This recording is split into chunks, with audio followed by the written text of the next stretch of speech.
Halo teman-teman, kembali lagi di channel saya. Kali ini saya akan membahas kelanjutan soal OSNP Kimia tahun 2022. Langsung saja kita ke pembahasan soalnya. Sebelum lanjut ke videonya, saya mau mengingatkan ke teman-teman untuk jangan lupa like video ini, subscribe channel saya, dan jangan lupa nyalakan lonceng notifikasinya. Nantikan video terbaru dari saya selanjutnya. Selamat menonton.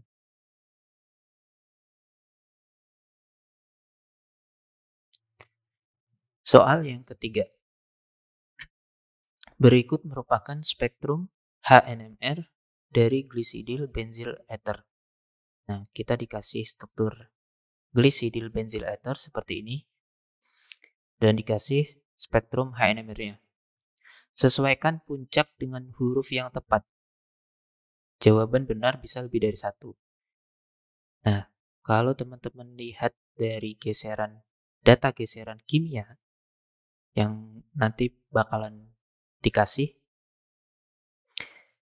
di sini geseran yang di daerah 6 sampai 8 merupakan geseran hidrogen yang mengikat cincin aromatik atau mengikat benzina.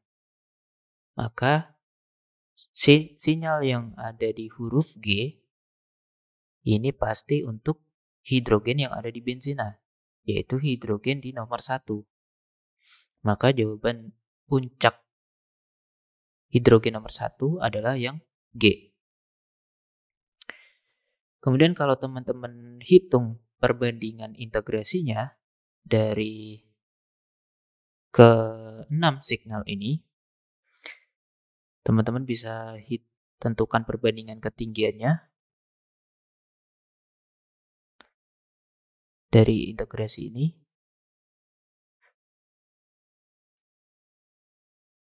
Nah, nanti teman-teman dapat perbandingan hasil integrasinya adalah 5,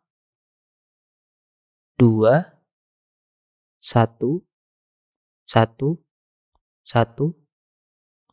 1, 1 ya. Jadi 5 hidrogen untuk signal G, 2 hidrogen untuk signal F, 1 hidrogen untuk signal E, dan 1 hidrogen masing-masing untuk signal D sampai A. Nah, kalau teman-teman perhatikan, untuk geseran yang F, ini di daerah 4 sampai 5. Nah, kalau melihat geseran kimianya, di sini hidrogen nomor 2, 3, 4, 5, itu semuanya berada di sebelah oksigen. Karbonnya berada di sebelah oksigen. Tapi untuk hidrogen di nomor 2, selain di sebelah oksigen, ini di sebelah benzina juga. Karbonnya di sebelah benzina juga. Nah, melihat geseran kimianya, untuk geseran hidrogen yang berada di mengikat karbon di sebelah oksigen itu di antara 3 sampai 4 atau 3 sampai 5. Nah, tapi ketika dia di sebelah benzina, hidrogen mengikat C di sebelah benzina, geserannya itu antara 2 sampai 3. Nah, kalau digabungkan dia di sebelah oksigen dan juga di sebelah benzina, maka signalnya akan semakin deshielding, semakin bergeser ke arah kiri. Jadi yang harusnya di atas 3 sampai 5 ini geser makin ke kiri. Sehingga dari sini kita bisa simpulkan signal yang F itu adalah untuk hidrogen yang nomor 2. Jadi puncak H2 itu dari signal yang F. Kemudian untuk signal 3, 4, 5 di sini terbagi menjadi 5 signal. Kenapa? Karena ada struktur siklik epoksida. Struktur siklik ini akan membuat dua hidrogen yang ada di sikliknya ini jadi berbeda signalnya. Begitu juga hidrogen yang di sebelahnya. Kenapa? Karena nilai coupling konstantanya berbeda.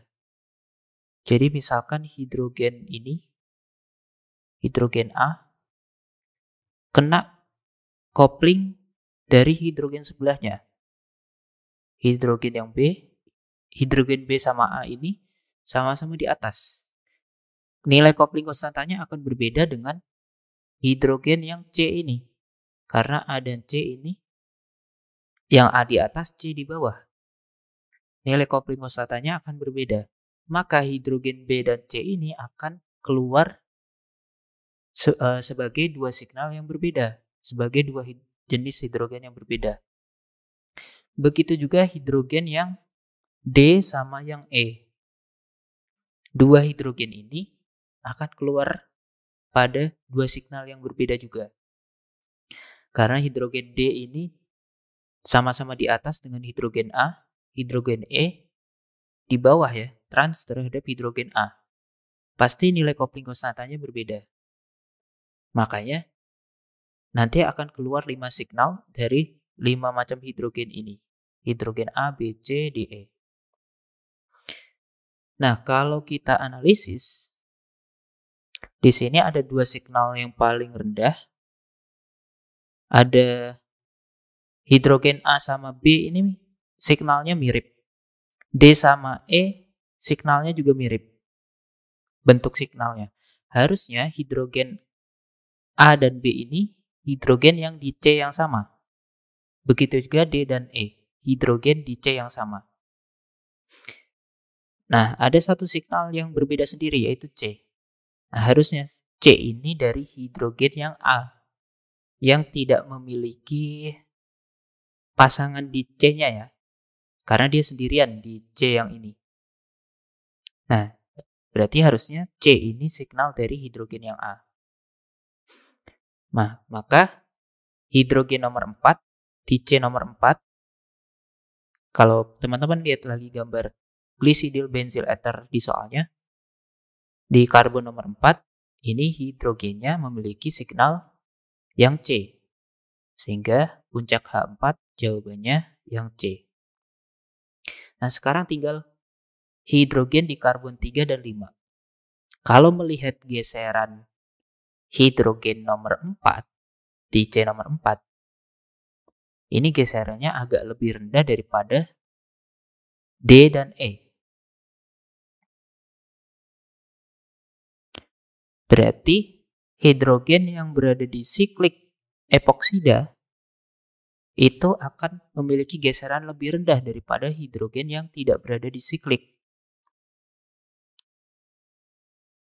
Berarti hidrogen puncak A dan B ini punya hidrogen yang ada di siklik epoksidanya, yaitu hidrogen D sama E.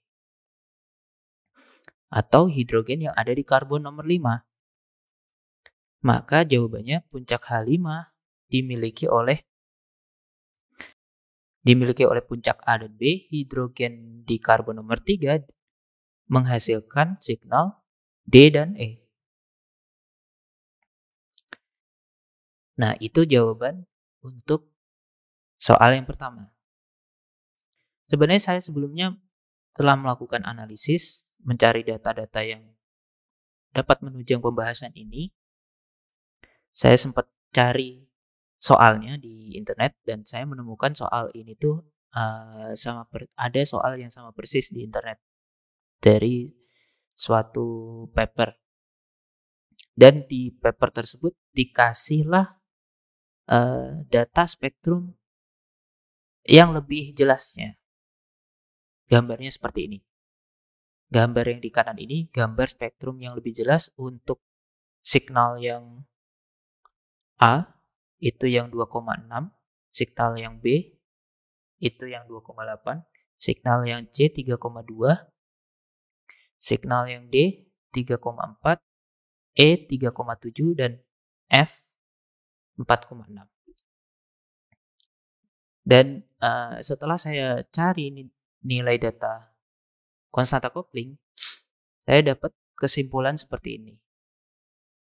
Jadi kalau teman-teman gambar ulang struktur glisidil benzil ethernya,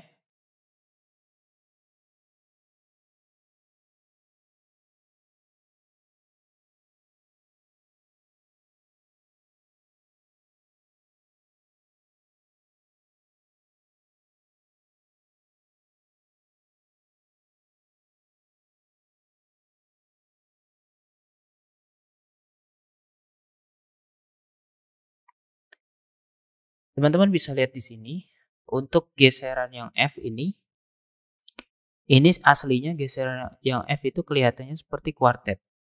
Tapi sebenarnya geseran yang F ini geseran dari dua hidrogen yang berbeda. Hidrogen yang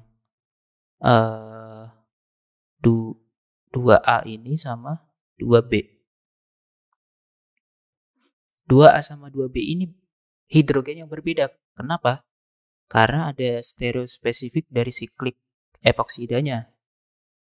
Ada stereospesifiknya.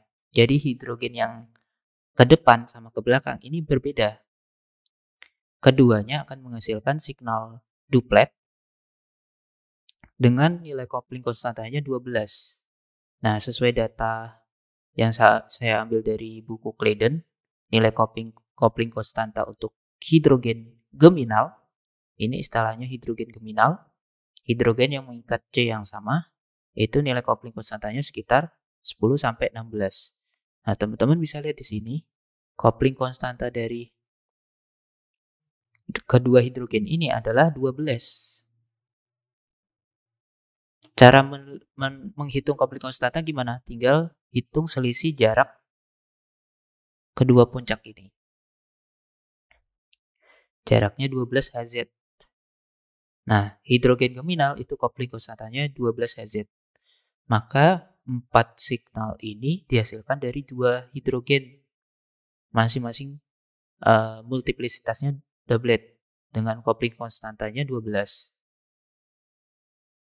Nah, karena munculnya di daerah yang hampir mirip, makanya kelihatannya seperti signal kuartet. Padahal ini aslinya signal yang dihasilkan dari 2 hidrogen yang berbeda.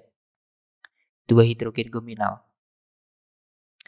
Nah, kemudian kalau kita analisis, melihat dari spektrum C di sini, ini kan melihat dari signal C di sini, ini terlihat signal C memiliki multiplisitas yang cukup banyak. Bisa dibilang multiplet. Nah, makanya signal C ini cocok untuk hidrogen nomor 4. Kenapa? Karena dia punya 4 macam tetangga yang berbeda. Jadi punya 4 macam tetangga ini. Dengan konstanta kopling yang beda-beda. Makanya nanti keluarnya seperti multiplet. Jadi kalau tetangganya cuma 1, nanti keluarnya doublet. Tapi kalau tetangganya 2, konstanta koplingnya beda, keluarnya jadi seperti double of doublet namanya. Seperti kuartet, tapi namanya double of doublet. Kalau tetangganya 4, jadinya multiplet. Karena konstanta koplingnya jadi beda-beda semua. Nah, sehingga yang C ini cocok untuk hidrogen yang 4. Kemudian, kalau teman-teman lihat signal yang D sama E, untuk yang E, di sini kopling konstantanya ada 2 macam. Yang pertama 3, yang kedua dari sini ke sini sekitar 12. Nah, 3 Hz ini kopling konstanta dari hidrogen yang mana? Tadi D sama E itu signal untuk hidrogen yang nomor 3 ya, 3A sama 3B. Nah, kalau teman-teman lihat datanya, di sini untuk hidrogen HX dengan hidrogen HA yang sama-sama cis, sama-sama di atas, konstanta koplingnya sekitar 6. Kalau X dengan B, konstanta koplingnya sekitar 3. Maka di sini bisa kita simpulkan hidrogen 4 dengan hidrogen 3A karena cis, ini konstanta koplingnya yang 6 ya, karena cis. Sementara untuk 4 dengan 3B ini konstanta koplingnya karena trans berarti sekitar 3 ya. Nah, sementara 3A dengan 3B konstanta koplingnya sesuai dengan hidrogen geminal, yaitu 12. Maka signal yang E ini terjadi pada hidrogen 3B, karena hidrogen 3B memiliki konstanta kopling 12 terhadap 3A dan konstanta kopling 3Hz terhadap hidrogen nomor 4. Jadi yang E ini untuk hidrogen 3B. Sementara yang D ini untuk hidrogen 3A. Kenapa bisa seperti itu? Kalau kalian hitung konstanta koplingnya, di sini nilainya 6Hz sama 12 ya. Nah, hidrogen yang 3A, konstanta kopling terhadap hidrogen 3B 12Hz terhadap hidrogen nomor 4 6Hz. Maka hidrogen yang 3A ini menghasilkan signal yang D. Kemudian untuk signal yang A sama yang B, ini dimiliki oleh hidrogen di karbon nomor 5.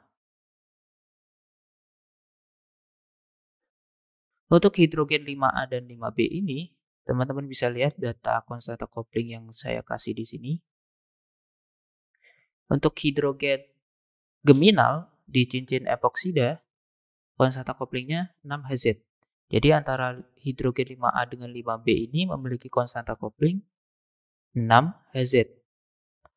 Lalu 5A dengan hidrogen nomor 4, ini berarti cis.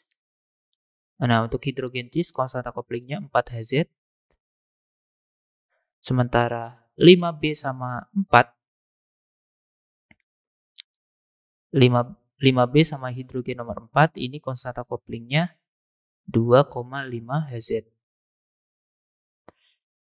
Nah, kalau teman-teman cek untuk signal yang A sama B, signal yang A ini konstanta koplingnya yang pertama 4, yang kedua 6Hz ya. 5,5. Yang kedua sampai sini. Nah, ini 5,5.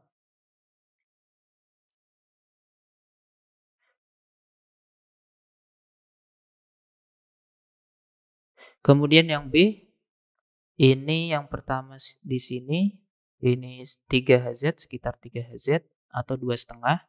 Yang kedua dari sini sampai sini. Ini sekitar 5,5Hz. Nah, berarti yang B ini dimiliki oleh hidrogen 5B ya, karena konstanta koplingnya 6Hz, 6 atau 5,5 dengan 5B ini ke hidrogen nomor 4 konstanta koplingnya 2,5 atau 3Hz.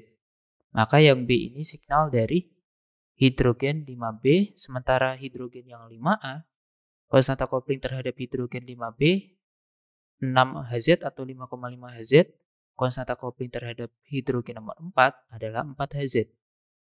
Nah, jadi signal yang A ini untuk hidrogen 5A. Nah, ini pembahasan lebih detail untuk spektrum HNMR dari glicidil benzyl ether. Kesimpulan untuk jawabannya adalah puncak H1 dimiliki oleh signal G, puncak H2 dimiliki oleh signal F, puncak H3 dimiliki oleh signal D dan E, puncak H4 dimiliki oleh signal C, dan puncak H5 dimiliki oleh signal H dan B. Oke, itu pembahasan soal yang pertama. Oke, untuk soal yang kedua, glicidil benzyl ether dapat dipolimerisasi dengan reaksi titik-titik. Nah, sebenarnya di soal OSNP aslinya itu kalian dikasih pilihan jawaban di poin ini. Jadi kalian bisa milih jenis reaksinya apa. Nah, harusnya secara teori, karena glicidil benzyl ether punya gugus epoksida, siklik 3 dengan oksigen, secara teori harusnya termasuk reaksi polimerisasi pembukaan cincin epoksidanya, atau istilahnya ring opening polymerization. Nyambung ke pertanyaan yang ketiga, berdasarkan struktur elektroniknya, monomer glisidil benzyl ether akan lebih reaktif dengan asam ya, kondisi asam. Jadi yang terjadi, pertama, oksigennya akan mengambil H+ atau menyerang H+, berubah menjadi OH+.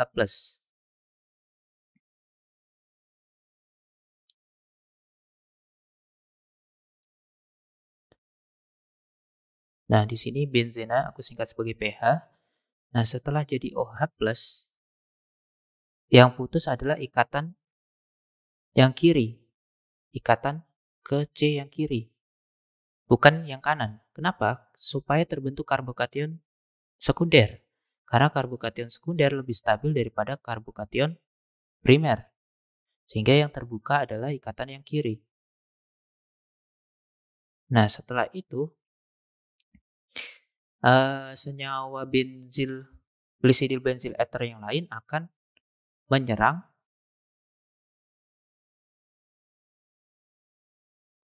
ke C yang positif ini.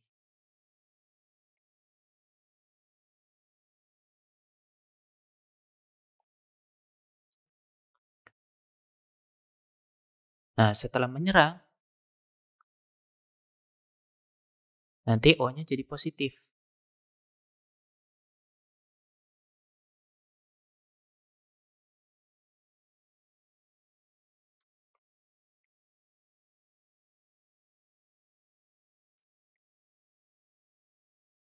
Lalu terbentuk seperti ini. Nah, lalu O-nya, ikatan epoksidanya akan putus lagi ke C yang sekunder lagi. Terbentuk karbokation C sekunder lagi. Dan kemudian diserang lagi oleh senyawa glisidil benzyl ether yang lain lagi. Begitu juga seterusnya. Terbentuk O yang positif lagi, lalu jen-jen epoksidanya terbuka lagi, terbentuk karbokation sekunder lagi, lalu diserang oleh glisidil benzyl ether yang lain lagi. Sampai terbentuk polimer. Nah, itu jawaban nomor 2 dan 3. Jadi nomor 2 jawabannya adalah ring opening polymerization.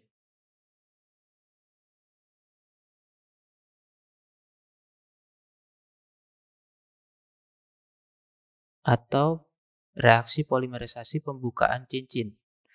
Sementara nomor 3 jawabannya adalah reaktif dengan asam ya. Nah, itu jawaban nomor 2 dan 3. Kemudian nomor 4. Secara umum, resin epoksi ketika terpolimerisasi dapat dikarakterisasi dengan FTIR dengan terbentuknya puncak baru pada area titik-titik. Nah, kalau teman-teman lihat reaksi polimerisasi yang sudah saya jelaskan sebelumnya, di sini dari reaksi polimerisasinya dihasilkan gugus OH.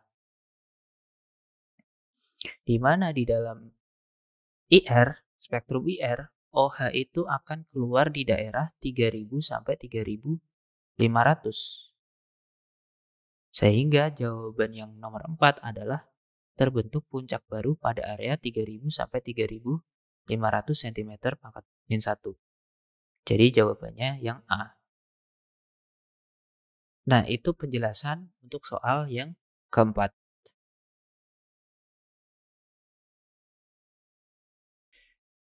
Oke, kemudian soal yang nomor 4.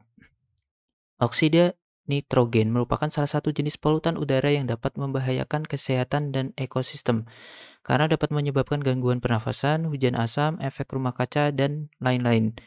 Reaksi antara oksida nitrogen dapat menghasilkan gas N2 dan O2 yang tidak berbahaya.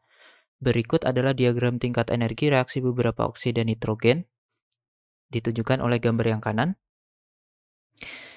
Lalu diketahui data-data termodinamika sebagai berikut. Subskrip angka merujuk pada diagram sebelah kanan.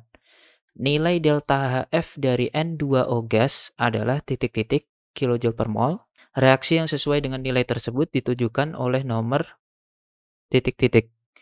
Nah, kalau teman-teman lihat diagram yang di kanan ini, reaksi pembentukan N2O itu terjadi dari N2 gas plus O2 gas menjadi N2O gas, di mana koefisien O2-nya setengah, supaya oksigennya sama-sama 1. Nah, reaksi ini sebenarnya sama seperti reaksi yang nomor 4. Dari N2 plus 2O2 menjadi N2O plus 3/2 O2.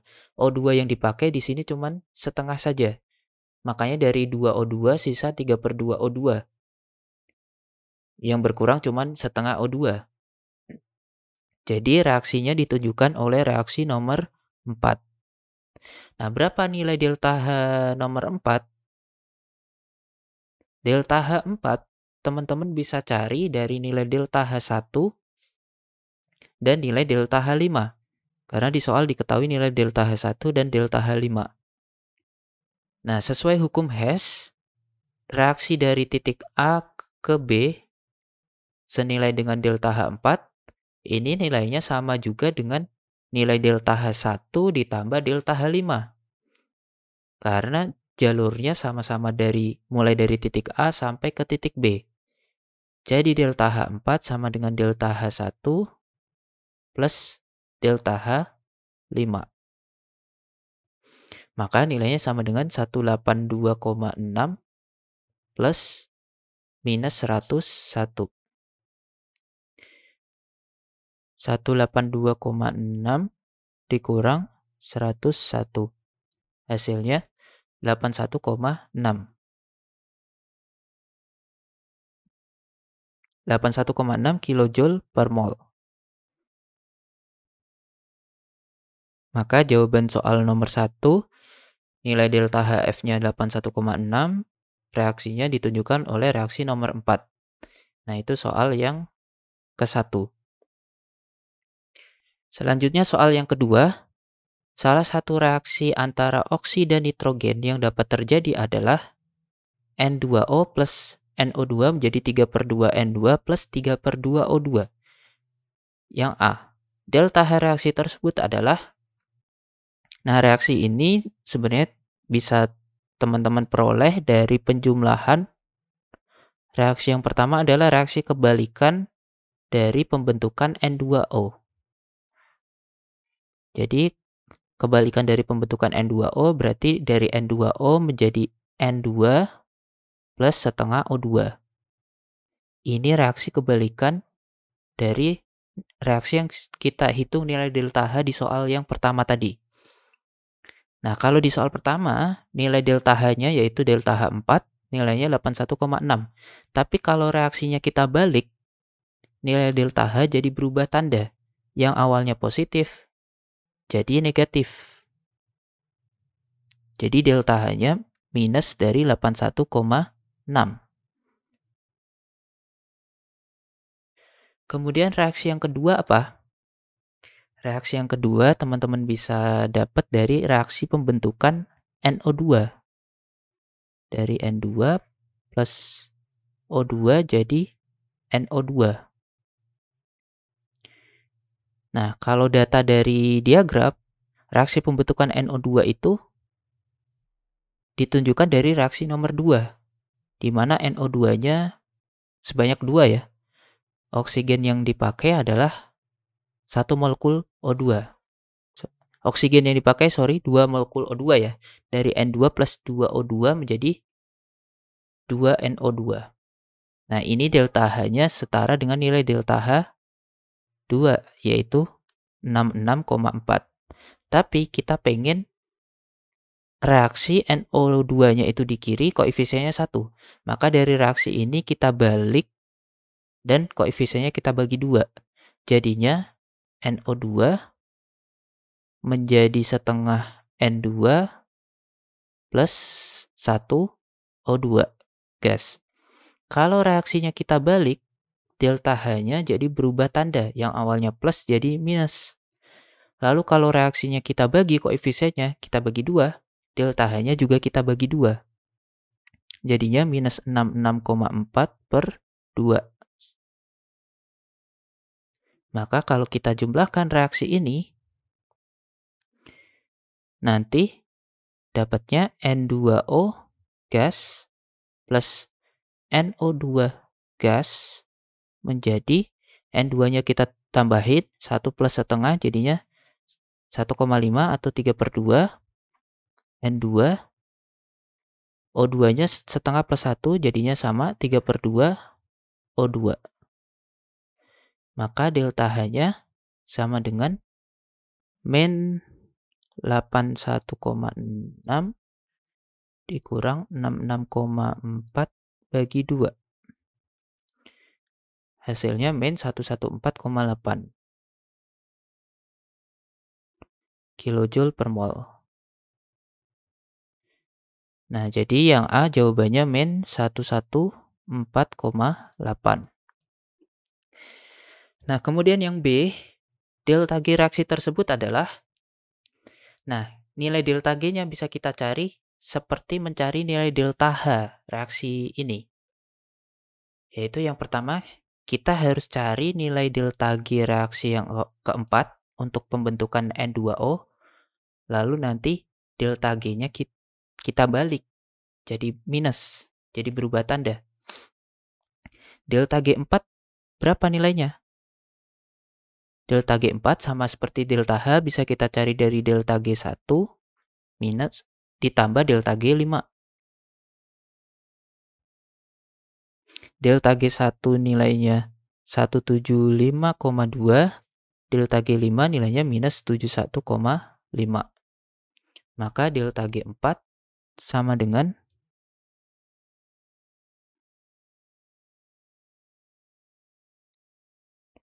103,7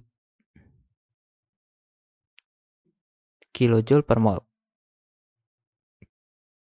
Nah, sama seperti delta H, reaksi pembentukan N2O-nya kita balik, maka delta G reaksi yang pertama ini adalah minus dari 103,7. Lalu, sama seperti delta H juga, reaksi yang kedua merupakan kita dapat dari nilai delta G2, lalu kita balik reaksinya, berarti nanti jadi minus delta G2-nya, lalu dibagi 2. Berarti minus nilai delta G2 yaitu 102,6 per 2. Maka delta G totalnya total dari 2 nilai delta G ini. Minus 103,7 dikurang 102,6 dibagi 2. Hasilnya minus 155 kilojoule per mol. Maka jawaban yang B adalah minus 155.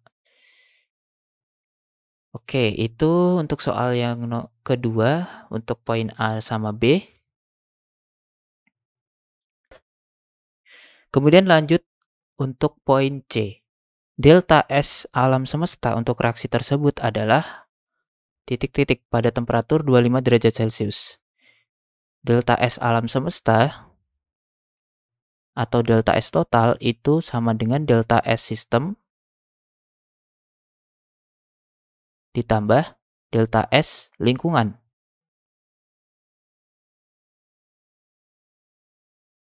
Nah, delta S sistem bisa kita hitung dari rumus delta G sama dengan delta H min T delta S. Ini delta S sistem. Nilai delta G-nya kita bisa ambil dari soal yang B tadi. Nah, soal yang B kita dapat delta G-nya minus 155.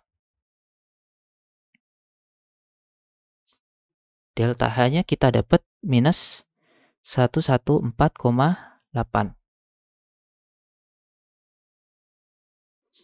Temperaturnya 25 derajat Celcius, kita ubah ke Kelvin. Jadi plus 273, hasilnya 298 Kelvin. Berarti 298 kali delta S sistem. Maka nilai delta S sistemnya sama dengan minus 155 dikurangi nilai delta H-nya. dikurangi nilai delta H-nya, minus kita pindah ke kiri jadi plus ya. Jadi plus 114,8. Terus nanti hasil ini kita bagi dengan minus temperaturnya, yaitu minus 298. Maka kita akan dapat delta S sistemnya 0,1349 ya. Kilojoule per mol Kelvin. Kita ubah ke joule, jadinya kita kalikan 1000, jadinya 134,9 joule per mol Kelvin. Nah, itu untuk delta S sistem. Untuk mencari delta S lingkungan, itu rumusnya minus Q system dibagi T. Q system kita anggap nilainya sama dengan delta H, dengan asumsi reaksi ini terjadi pada P tetap. Jadi reaksinya berlangsung pada tekanan atmosfer, tekanan yang tetap. Sehingga nilai Q sama dengan delta H pada saat kondisi tekanan tetap. Maka nilai delta S lingkungan bisa kita hitung dari minus delta H per T. Delta H-nya minus 114,8 dibagi T-nya 298. Maka hasilnya berarti plus ya. Minus ketemu minus, hasilnya plus 114,8 dibagi 298. Hasilnya 0,38523 kilojoule per mol Kelvin. Kalau diubah ke joule, berarti dikali 1000. Hasilnya 385,23 joule per mol Kelvin. Nah, setelah itu kita bisa hitung delta S totalnya. Berarti total dari sistem 134,9 plus 385,23. 134,9 plus 385,23. Hasilnya 520,13 joule per mol Kelvin. Nah, jadi jawaban yang C adalah 520,13.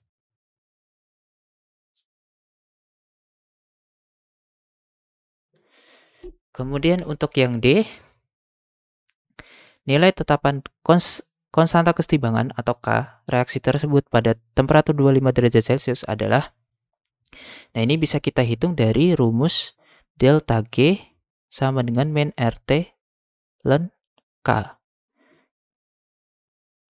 Maka ln K sama dengan delta G per min RT.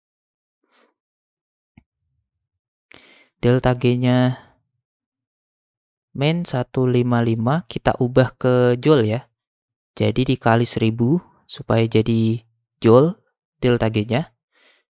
Lalu dibagi min lab R-nya kita pakai konstanta gas ideal yang nilainya 8,314. Temperaturnya kita pakai temperatur 25 derajat Celcius atau 298 Kelvin. Maka teman-teman akan dapat nilai ln K sama dengan, jadi minus 155 kali 1000 dibagi minus 8,314 kali 298. Hasilnya 62,56. Maka untuk mencari nilai K caranya gimana? Kebalikan dari ln adalah E pangkat. Jadi kita hitung E pangkat 62,56. Hasilnya 1,48 ya. Kita gunakan 4 angka penting di sini. 1,479 kali 10 pangkat 27. 1,479 kali 10 pangkat 27. Nah, ini hasil yang D. Nilai konstanta kesetimbangannya 1,479 10 pangkat 27. Oke, itu pembahasan untuk soal yang kedua. Kemudian selanjutnya soal yang ketiga. Dalam suatu wadah berukuran 10 liter, udara terkompresi dengan tekanan 10 atm yang terdiri dari 80% N2 dan 20% O2 dibiarkan mencapai kesetimbangan. Fraksi mol gas N2O saat kesetimbangan tercapai adalah. Nah, sebenarnya dari pencampuran ini bisa terjadi reaksi pembentukan N2O, bisa terjadi reaksi pembentukan NO juga, bisa terjadi reaksi pembentukan NO2.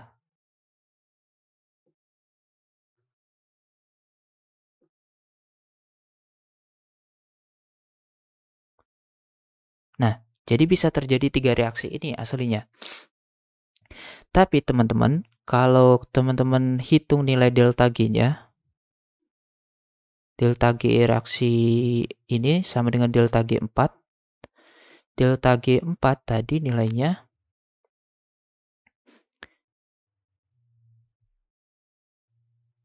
delta G4 tadi nilainya 103 ya. Yang ini 103,7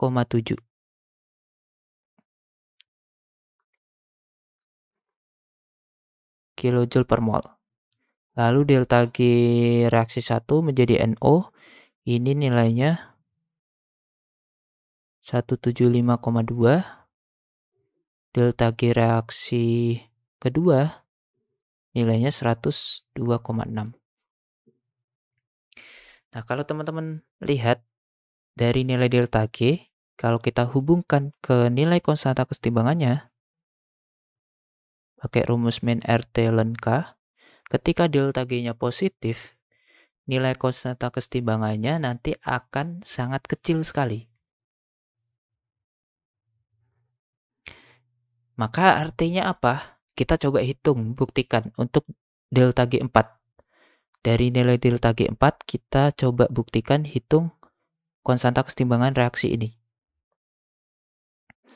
Jadi, delta G4 sama dengan min RT ln K. Delta G-nya kita ubah ke joule, jadi dikali 1000, 103,7 kali 1000, sama dengan min R-nya kita pakai 8,314, T-nya kita pakai 298 Kelvin. Karena temperaturnya 25 derajat Celcius. Diubah ke Kelvin ditambah 273. Maka nilai ln K sama dengan 103,7 kali 10 pangkat 3 dibagi minus 8,314 dibagi 298. Hasilnya minus 41,855. Kalau teman-teman hitung nilai K-nya, berarti kebalikan dari K adalah E pangkat minus 41,855. Hasilnya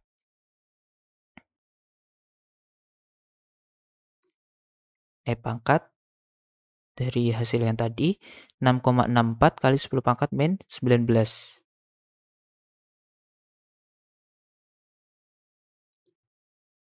6,643 kali 10 pangkat min 19. Nah, teman-teman bisa lihat di sini, konstanta kesetimbangannya sangat kecil, 10 pangkat minus 19.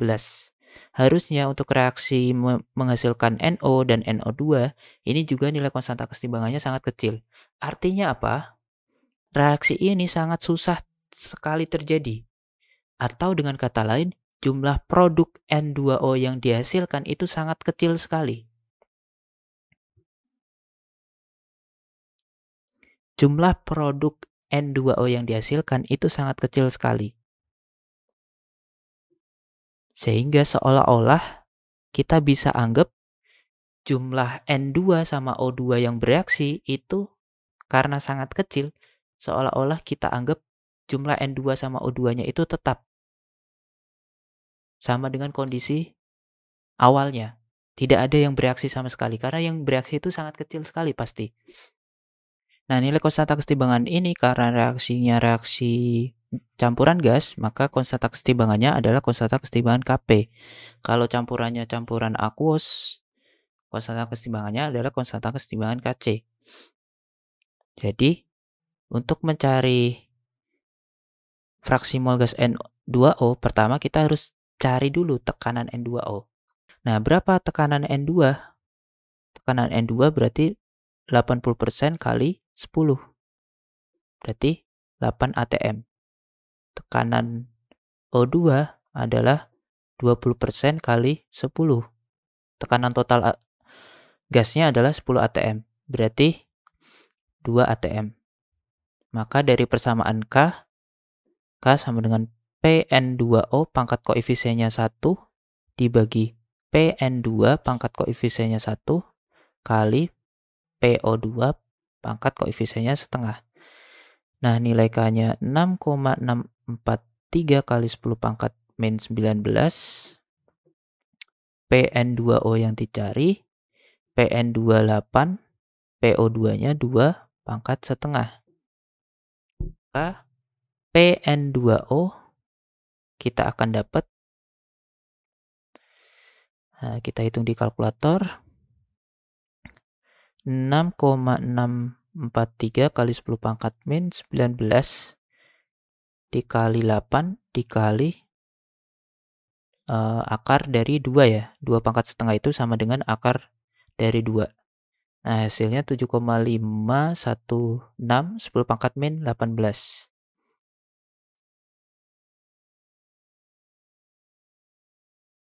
7,516 kali 10 pangkat min 18 atm. Nah, teman-teman bisa lihat di sini, tekanan N2O yang dihasilkan itu sangat kecil banget.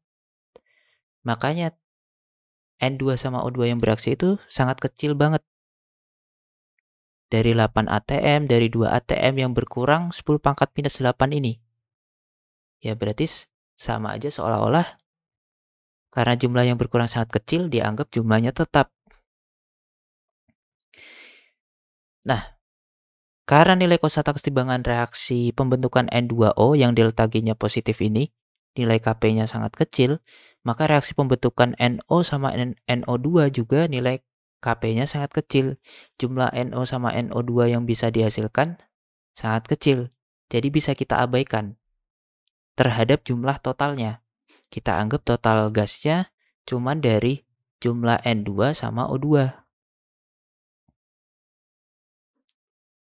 Nah, berapa fraksi mol N2O saat kesetimbangan? Fraksi mol N2O bisa kita cari dari tekanan N2O dibagi P total. Tekanan N2O 7,516 kali 10 pangkat min 18 dibagi tekanan totalnya 10 atm tadi. Nah, maka fraksi molnya 7,516 10 pangkat min 19.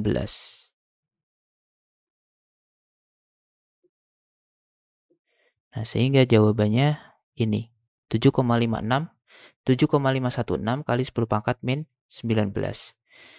Nah, itu untuk soal yang ketiga. Oke, kemudian soal yang keempat. Peningkatan suhu akan mengakibatkan titik-titik. Nah, ini kalau melihat pilihan jawabannya, ada N2O sama NO2. Ini kemungkinan melihat reaksi kesetimbangan yang di nomor 2 tadi. Nah, reaksi nomor 2 tadi memiliki nilai delta H negatif. Nah, kalau temperatur dinaikkan sesuai prinsip Le Chatelier, untuk reaksi yang entalpinya negatif atau eksotermis, kesetimbangan akan bergeser ke arah kiri ketika temperatur dinaikkan. maka jumlah N2O sama NO2-nya akan bertambah karena kesetimbangan bergeser ke kiri. Reaksinya akan membentuk N2O sama NO2. Sehingga jawaban yang tepat untuk nomor 4, fraksi mol N2O dan NO2 akan bertambah. Jadi jawabannya yang C. Nah, itu soal yang keempat. Oke, mungkin sampai di sini dulu untuk pembahasan di video kali ini. Untuk pembahasan soal berikutnya, nantikan di video selanjutnya. Terima kasih sudah menonton. Jangan lupa like, subscribe, dan share video ini jika bermanfaat. Sampai jumpa lagi di video selanjutnya.